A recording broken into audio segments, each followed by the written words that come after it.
Hello and welcome po muli dito sa ating tutorial ng Basic Construction or Estimate.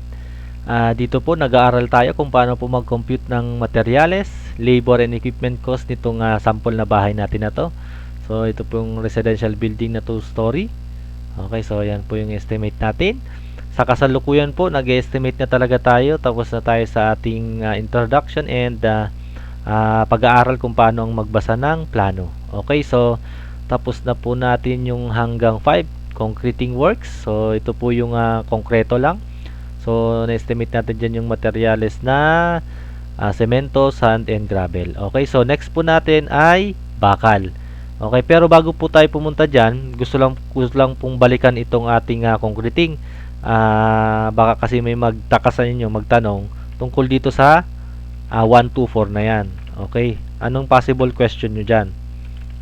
Okay, ito yan. Kasi 'di ba, sabi natin pag mag-estimate ng cement, sand and gravel, ito ang gagawin. Pag sa cement, 'di ba, may desired volume tayo na kailangang buuin na concrete, halimbawa 1 cubic. Okay, pag kukunin natin yung semento, ita-times natin yung volume na kailangan natin ng 9. Okay. Ito yung sample natin na halimbawa 6.75 cubic ang kailangan natin, times natin sa 9. Ang lumabas dyan is 60 point something, kaya ni-round natin ng 9 ay ng pataas, so 61 siya. Okay, and then sa sand naman, i-divide natin ito sa 2, so yan na yun. And then yung gravel naman as is, so kung anong volume nito, siya na yung volume ng gravel. Okay, ngayon 'di ba ito 1, 2, 4. Ngayon pansinin nyo, ito kapag daw yung 1 cubic no, ita-times natin to sa 9. Okay, ibig sabihin kapag times 9 yan, ito mata-times 9 din to, magiging 9 na ano, halimbawa ganyan, 9 8x. Okay, so lahat yan, di ba? So 9 yan, 1 2 3 4 5 6 7 8 9. So 9 ito ano to, parang imagine nyo na ano to na semento yan. Kasi 'di ba ang explanation natin, yung isang bag na 40 kg na semento, isang box na 0.3 by 0.3 by 0.3 or 1 foot by 1 foot by 1 foot. Okay, so siyam yan. And then ito yung sand natin, ito yung gravel natin. Okay, ganito yung pag-compute natin ng ano, 'di ba? Ng cement, sand and gravel. And kapag ito pinaghalo-halo natin lahat 'yan, ang mabubuo natin diyan ay 1 cubic na buo. Ito din 'yan. Tama? Kapag tinimes natin to sa 9, ito na nga yan, 1 cubic siya. Okay, ngayon, based dito sa computation, papatunayan natin na tama siya, na ito rin yan. Okay, so paano? Kunin natin yung volume ng isang kahon. Okay, yan yung volume ng kahon natin. Okay, length times width times height, 0.3, 0.3, 0.3. Okay, ngayon, ita-times natin to sa 9, di ba? Times natin yan sa 9. So ito, times natin to sa 9. Okay? Okay, ngayon ito naman ita-times natin siya. Ito na 'yan, 'di ba? Okay, ngayon ito, since ito consider natin siya na 1, 'di ba? So ito, since ang ratio natin 1 to 4, ita-times ko to siya sa 2. Okay, ito namang isa, ita-times ko siya sa 4. Okay, o kaya naman ito ang sundin natin. Ito. Yan o. So, ilang sand natin? Ilang sand ang kailangan natin? Ba't naisama yung dalawa? So, ito ang kailangan natin. Ilan ba lahat yan? 18. 18 na kahon. So, ibig sabihin, ita-times natin tong 0.027 na isang kahon sa 18. Dito pala yung sa baba. Sand pala yan. Okay, and then, itong isa naman, 18 to 36. 36 kasi 36 na kahon yan eh. Okay. So, ngayon, pansinin nyo tanggalin ko na to. Tanggalin ko na yan kasi parehas lang naman to eh. Check ko nga kung nagre-record. Okay, nagre-record. Okay. Okay, pansinin nyo to So, itong dalawa lang, pansinin nyo, halos magkatabi dito. Ito yung ginagamit nating factor, di ba? Pag magko-compute na yan. So, halos magkatabi. So, masasabi natin na Kapag itong 1, 2, 4 na to, ibig sabihin kapag naghalo ka ng siyam na beses, makakabuo ka ng 1 cubic. Okay, ngayon, mapapansin nyo, may difference. May difference naman po, engineer. So, paano yan? So, ilan ba ang difference niyan? Okay, ngayon, may difference naman pala. Bakit 1 ang gagamitin natin? Ang sagot po niyan, for simplicity. Okay, so, para lang po madali, naintindihin, 1 cubic yan, and then 0.5. Okay, ngayon, isa pa, ito po, sa actual, pwedeng magbago yan.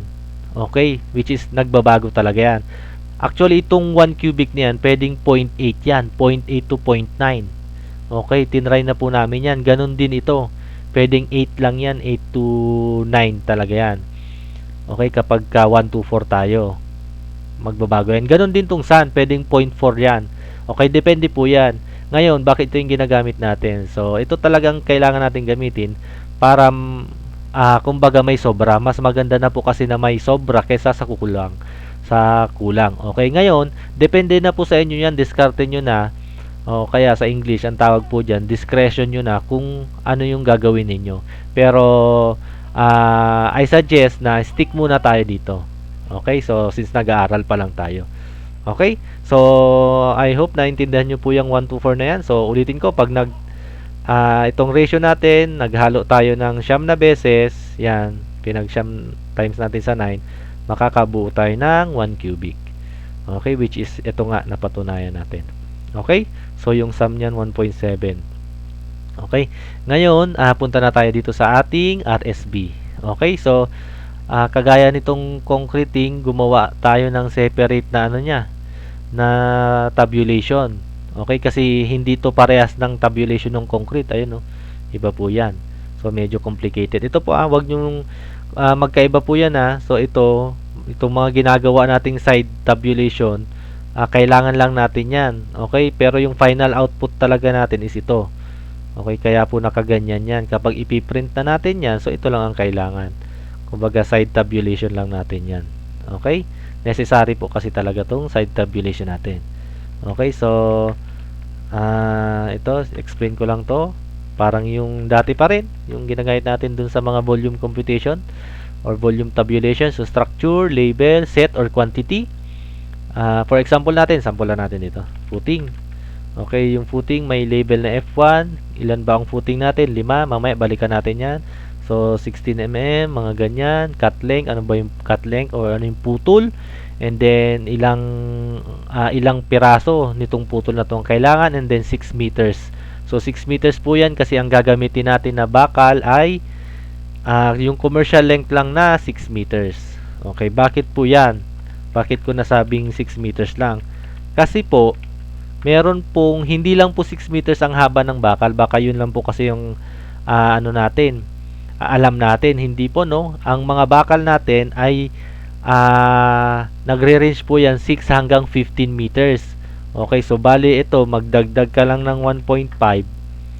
Yan po yung mga commercial length natin, hanggang 15 meters.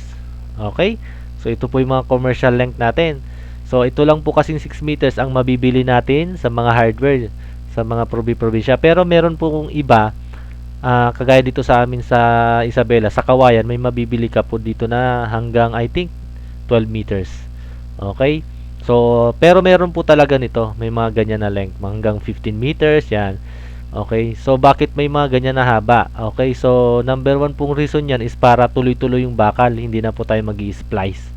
Okay, so pag nag-splice po kasi tayo, additional cost na naman yun. Siyempre, may dugtungan ka. Siyempre, hahaba na naman yung bakal na kailangan mo. So, yun po. Kaya po may mga ganyan na commercial length. Okay? Ngayon, sa mga sizes naman ng bakal, ito po yung mga sizes natin. So, ang measurement niya naka-millimeter. So, starting sa 9mm, 10mm, 12, 16, 20, 25, 28, 32, 36, and then sabi nila may 40 pero wala pa ako nakikitang 40. Kaya tanggalin ko yung 40 na yan. Okay, sa 40 daw ginagamit sa mga tulay. So ito po yung mga ginagamit na mga bakal. Talaga, meron po niyang mga yan. Okay? So, pero dito sa project natin, ito lang gagamitin natin tatlo. Okay, hanggang 16 mm. Okay, so kasi maliit lang naman tong ating structure or bahay, 2-story lang. Okay, so Yun po. Ngayon, bago tayo pumunta dito sa actual na estimate natin, explain ko lang po muna tong cut length na sinasabi. Okay. Yung cut length po na sinasabi is yun po yung putol ng bakal natin. Okay. Yung putol na bakal natin is dapat as much as possible walang butal, walang excess. Okay, mahal po kasi yung bakal. Okay? Ulitin ko, as much as possible lang naman, pero minsan talaga hindi yan maiiwasan. Okay? So, gumawa po ako dito ng sample na mga cut length. Okay, so ito po yung sample natin na buong 6 meters. Okay? Ngayon, halimbawa, ito, nagputol ako ng 0.6 meters. 0.6 po ito po yan. 0.6 meters. Okay, nagputol ako ng ganyan. 0.6 meters. Ngayon, gusto ko yan ang gusto ko kako sana para walang excess dito. Ilang 0.6 ang makukuha natin sa 6 meters. Okay, so ito po yan. So, pinagtabi-tabi ko lang So, putol na po yan. Sample na putol. So, 0.6 po yan. Okay, sukatin natin. Ayan. So, mapansin nyo dito sa lower right corner natin, no? So, 0.6 yan. Okay, bilangin natin. 1, 2, 3, 4, 5, 6, 7, 8, 9, 10. Okay? So, kahit hindi nyo naman na kahit di na kayo mag-drawing, common sense naman na po yan. I-divide nyo yung 6 meters sa 6 divide mo ng 0.6. Okay. So, 10 piraso. So, tama nga. So, bakit ko pa ipinapakita to? Kung ganun din lang naman. Mas maganda po kasi na nakikita natin. Mas ma-appreciate natin yan. Okay. So, next po nating haba or cut length is 0.75. Bilangin natin tong sukatin muna natin 0.75. Yan. Yun. Ito po sample na lang to na drawing natin yan. Iba-iba yung kulay. Okay. So, yan. 0.75 yan. Ngayon, ilang 0.75 ba sa 6 meters? So, 6 divided by 0.75, 8. Okay, so mapapansin nyo dyan, walang butal yun, 8 point something or 7 point something. Talagang, kumbaga ipinapakita ko sa inyo, ano yung mga cut length na pwede nating gamitin para walang excess. Okay? So, 0.75, ilan yan? 8, diba? Bilangin natin. 2, ayan 1, 2, 3, 4, 5, 6, 7, 8. 8 na piraso. Okay, next po natin, 0.857.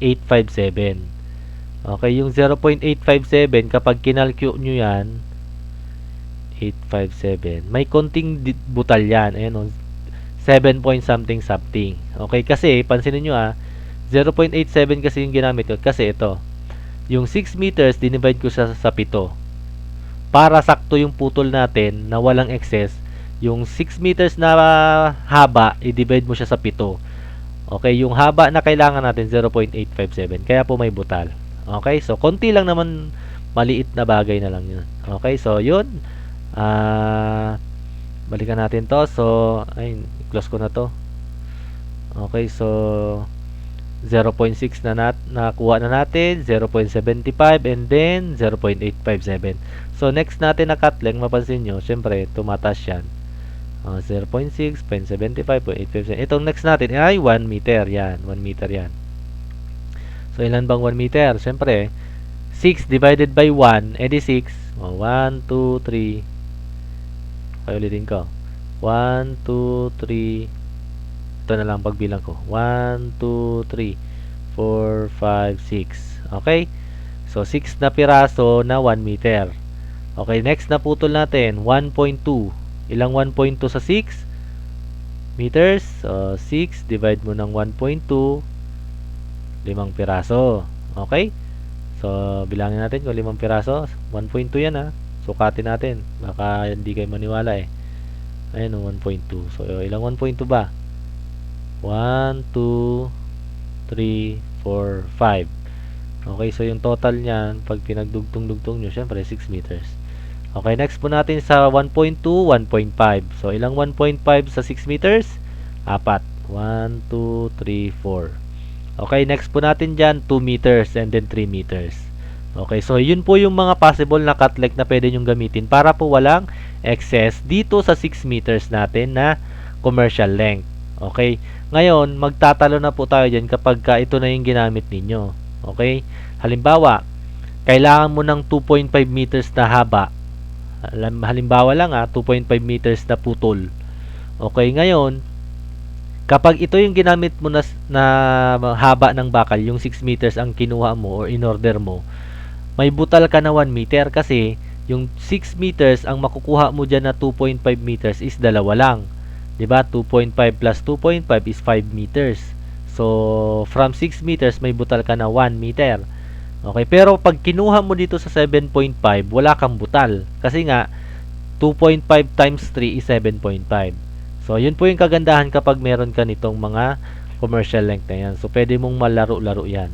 Okay? For example po ulit, halimbawa, kailangan mo ng 4.5. Dito mo na siya kunin sa 9 meters. Kasi pag sa 6 meters, yung 4.5 mo, may butal na 1.5 kapag ito yung gamitin mo. Okay? So, yun po yung mga, kumbaga advantage na mga yan. Pero, syempre, hindi natin gagamitin yan dito kasi nga, ito lang naman talaga yung kadalasan ginagamit natin. Okay? So, dito na po tayo sa ating computation talaga. Okay, so compute na natin. So, unahin na natin syempre ang footing. Okay, so hindi yan mawawala, footing yan. Pinakauna natin yan na kino-compute. Okay, bakit nga ba yung pinakauna natin? Kasi una, yan po yung madalas, yan po yung nasa first page ng structural plan. 'Di ba? Footing. Pangalawa, siya yung una nating ginagawa, nasa ilalim. Pangatlong rason, mas madaling i-compute kasi, for example, yung volume, madali siyang computein kasi length times width times height lang. And then, ganun din sa bakal, mas madali lang din siya kasi wala siyang splice, yung dugtong-dugtungan kasi usually maliliit lang naman yan, so hindi ka magi-splice. Okay? So, footing po tayo. So, may dalawang klaseng footing tayo, F1 at saka F2. Okay, so itong kaya ko nasabi na F1 at F2 kasi kabisado ko na po ito. Una, syempre akong gumawa ng plano, kung gumawa nito. Pangalawa, nung mga previous natin na computation dito, ayan kabisado na natin 'yan. Okay, so I hope napasadahan niyo 'yan. Okay, anyway, ito papasadahan pa rin natin, kumbaga i-assume natin na hindi natin nadaanan 'yan para dun sa iba na kumbaga ang focus nila bakal, RSB. Baka kasi hindi na nila daanan yung sa concreting. Okay, baka kasi magulat sila, bakit alam mo? Okay, so parang ganon. Okay, so balik pa rin tayo dito sa plano. Okay, yung footing natin, dalawang klase. So F1 at saka F2. So yan yung F1 yung mga mas malalaki yan. 1, 2, 3, 4, 5. So 5 piraso, yung F2 yung mas maliliit. Okay, 5 tapos 4, siyam lahat. Okay, so 4 to. Okay, ngayon, ang next natin yung size ng bakal na gagamitin sa footing. Okay, so footing 1, detail ng footing 1, andito. Ito yung detail ng footing 1. So, yung bakal niya yan. So, kung titingnan nyo, ito yung sample natin ng, ito, kinuha ko lang to sa internet. Okay, so ito yung bakal ng footing natin yan sa parilya ang tawag dyan, no? Parilya sa Tagalog.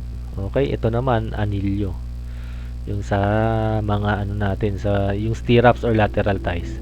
Okay, yung parilya natin, yan yung bakal natin. Okay, ngayon, ano bang haba ang gagamitin natin? Ay, size muna pala 16 mm.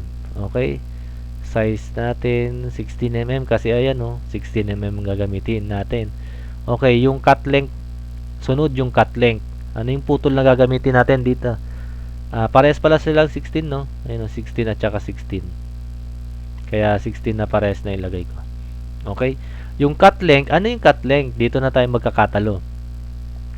Ano yung cut length na based dun sa napag-usapan natin sa in-explain ko dito. Okay, kung gusto mong economical, ano yung length na gagamitin mo? Okay? So, ang gagamitin ko na dyan is 1.5. Okay? So, kasi yung 1.5 natin, siyempre i-bend natin yan. Okay? Yung i-bend natin, yung sukat nitong ibebend natin, ito po kasi yung tinatawag nating concrete covering. Cover yan ng cover ng bakal. Okay, yung concrete yung nagko-cover sa bakal. Okay? Ngayon, yung sukat kasi niyan is 3 inches or 75 mm. 75. Okay, lahat po ng mga structure natin na nakabaon sa lupa, ang concrete covering niyan is 75 mm. Okay, yung mga hindi naman nakabaon sa lupa, sa column, sa biga, 40 mm. Okay, sa slab natin, sa suspended slab, 20 mm. Okay, so yun po yun. Pagdating po natin ng column, i-explain ko mamaya kung bakit ito nakabaon to sa lupa, bakit 40 mm yan ginagamit. Yung mga ganon. Okay, puntahan po natin sa column mamaya. Okay, so balik po tayo dito sa ating 1.5 na cut length. Bakit 1.5 ulit? Kasi yung ibebend natin dyan, which is yung concrete covering, ito na yan, yung hook na yan. Okay, so 1.5 na yung gagamitin natin. Okay, ganito po ako mag-estimate kadalasan. Kung ano yung length nito, yung 1.5, yun na yung gagamitin ko. Okay? Madalas po ganyan ako. Mga hanggang 2 story lang pero kapag tumaas na ng 2 story, halimbawa 3 story, ibang usapan na yun. Okay, minsan kasi tinatawag natin na double matting. Yung double matting po kasi meron pa yung bakal na ganito. Okay, so ito pala is isolated footing pala kasi ito. Hindi ko pala na-explain, no? Itong footing natin is isolated footing, isolated square footing, so square lahat yan. Okay, so yung bakal niyan, single matting. Pag sinabi nating mat kasi, matting is parang ito, parang yan, parang nag-serve sila ng isang mat. Parang naka-create sila ng isang mat. Okay, yung double matting naman na sinasabi ko, meron dito sa taas. Okay, usually naglalagay tayo dyan kapag masyadong malalim yung ating footing or masyadong makapal yung thickness. Okay? So anyway, balik po tayo dito sa ating 1.5 meters na sinasabi ko. Okay? So, ulitin ko po, kung ano yung length niyan, kung ano yung haba niyan, yun na din yung haba ng ating bakal. Okay? So, halimbawa lang na, hindi siya square, rectangular. Halimbawa, ito 2 meters yan, mas mahaba na pag ganyan. So, 2 meters na rin yung gagamitin ko. Okay? So, 1.5 ang gagamitin natin. 1.5. Okay. Ngayon, ilang pirasong 1.5 gagamitin natin? Okay. Based dito sa plano, nakalagay 10 16 mm. Okay. So, 10 piraso. Yung 10 piraso na yan, isang direksyon yan. Kaya po nakalagay dito, BW, both ways. So, ito isang way, isang way. Okay. Ibig sabihin, sa isang footing, okay, ang kailangan natin na 1.5 meters na putol ay 20. Okay, so 20. So parang 2 times 10. Okay, and then times natin yung total no sa F1 is times natin sa quantity niya na 5. Okay, so sa F1 kailangan natin ng 100 pieces na 1.5 meters. Okay, ngayon ilang 6 meters naman ang o-orderin mo? Ilang 6 meters ang kailangan natin? Okay, ngayon, 'di ba, sa isang 6 meters ang makukuha nating 1.5, asa na ba yung 1.5 natin? Ito yung 1.5. 1 2 3 4. Okay? Sukatin natin baka ayaw yung maniwala eh. Yan, 1.5 yan. Okay? So sa 6 meters ang makukuha natin is 4. So yung total natin, i-divide lang natin siya sa 4. Okay, so walang butal, sakto. So 25 na piraso. Okay. So ito kasing gamit ko, syempre Excel, 'di ba? Kukulayan ko 'to para madali kong maintindihan. Yung kulay ng 16 mm is green. Okay, so 16 mm din 'yan, green. Lagyan ko 'to ng mm para hindi malito. Ito, i-copy ko na lang 'to. Diameter. Yan, para hindi malito. Mamaya 16 pieces pala o 16 pieces ang makita natin, malito tayo. Okay? So, yan, 25 pieces na 6 meters ang kailangan natin. Okay, next po natin sa F2. Yung F2 natin, 4 na piraso ulit. Ngayon, yung size na is 1.2 by 1.2. Ano yung cut length ng bakal natin? So, sabi ko kanina, kadalasan ang ginagawa ko, kung ano yung haba niyan, yun na rin yun. Yun na rin yung haba ng ating bakal or yung cut length natin or yung cutting list natin, no? Kasi nga, yung ibebend mo na dyan, yun na yung hook niya. Okay? So, yung hook na yan, kapag ka mga 2-story na ganito, minsan hindi na yun kailangan. Bakit? Paano ko nasabi? Ganito yan. Bago natin ituloy ito, no? Bago natin ituloy yan. Bakit minsan okay lang na wala yan? Okay, so okay lang po yan basta hanggang 2-story lang. Hanggang yung 2-story kasi natin, hindi ganun kabigat yung load. At the same time, yung thickness, kadalasan hindi ganun kakapal. So, hindi na kailangan ng hook dyan. Okay? Ngayon, paano kapag halimbawang 1.4 yan? Yung 1.4 wala dun sa ating saktong putol. 1.4 yung ating footing. Halimbawa, drawing tayo ng 1.4. Halimbawa lang na 300 din and then 1,400 and then 300. Okay, so 1.4 ito. Ano yung putol ng bakal ang gagamitin mo? Okay, kung ako lang ang tatanungin, ang putol na gagamitin ko ay 1.2. Kung ako lang 600. 600 para 1.2.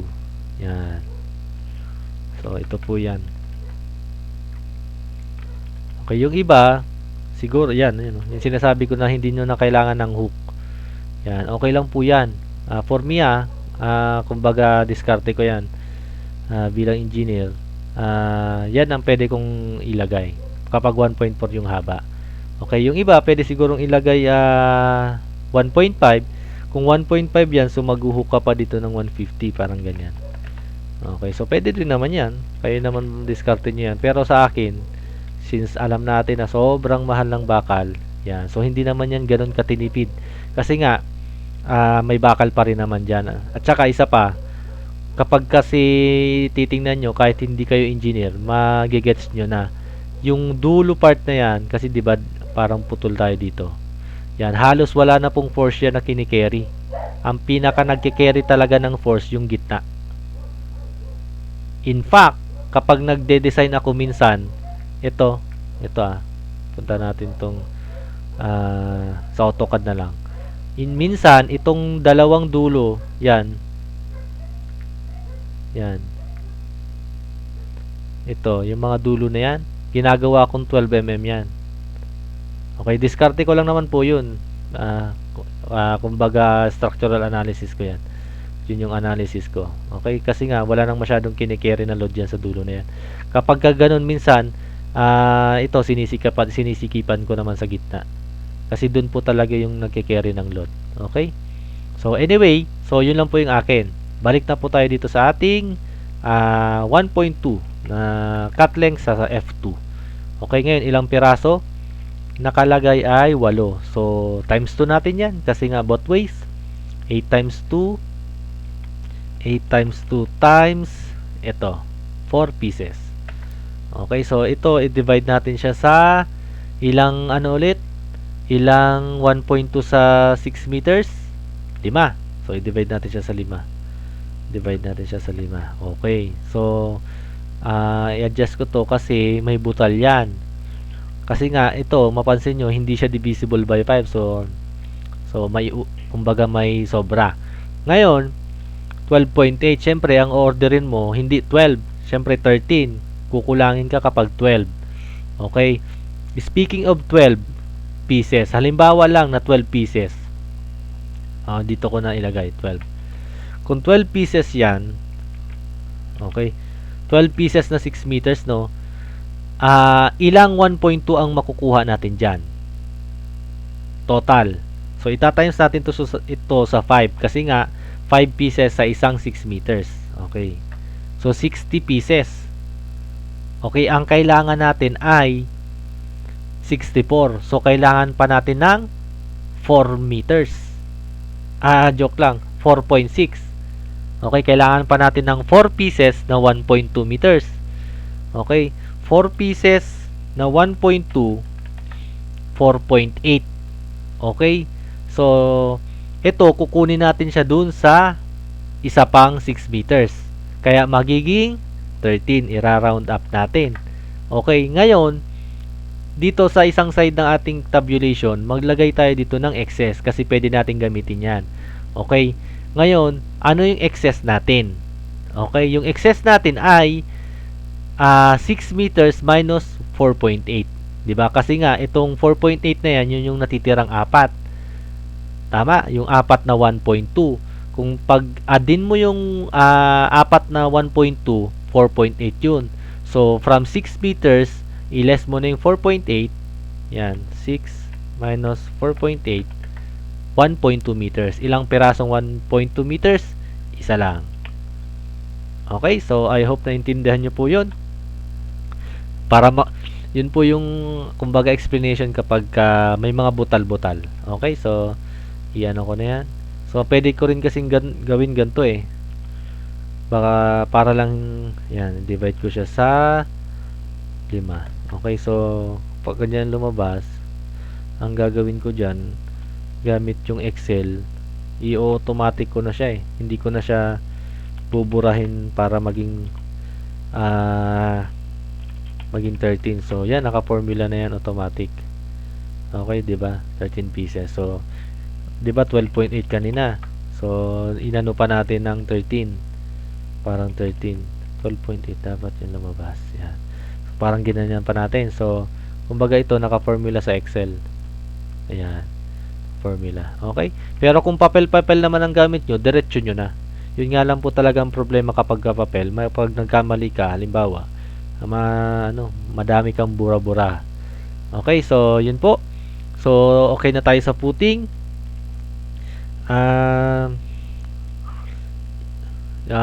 Tuloy ko na lang po siguro next part na lang at yung natin, yung katuloy natin na iba, yung column and then yung iba. Okay, kasi medyo late na rin at may pasok pa bukas. Yun lang po. At tuloy natin to next part ng ating tutorial dito sa RSB. Okay, yun lang po at maraming salamat. Thank you and God bless you everyone.